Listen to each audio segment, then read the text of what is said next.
Sir, ಈಗ ಬಹು ಚರ್ಚೆ ಆಗ್ತಾ ಇರುವಂತದ್ದು ಅಧಿಕಾರ ಹಸ್ತಾಂತರ ಅನ್ನುವಂಥದ್ದು ದೆಹಲಿ ಮಟ್ಟದಲ್ಲೂ ಕರ್ನಾಟಕದ ಮಟ್ಟದಲ್ಲೂ ಚರ್ಚೆ ಆಗ್ತಾ ಇದೆ.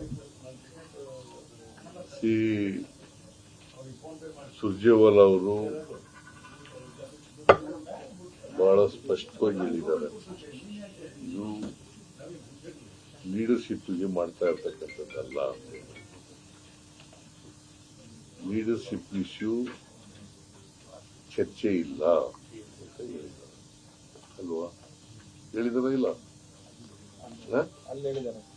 ಮತ್ತೆ ಸ್ಪೆಕ್ಯುಲೇಷನ್ ಯಾಕೆ?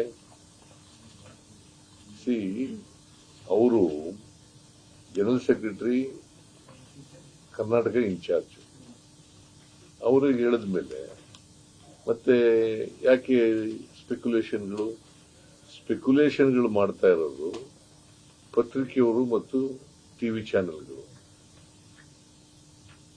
ಅದನ್ನ ಬಿಟ್ರೆ ಪಾರ್ಟಿನಲ್ಲಿ ಇದು ಚರ್ಚೆ ಆಯ್ತಾ ಇಲ್ಲ.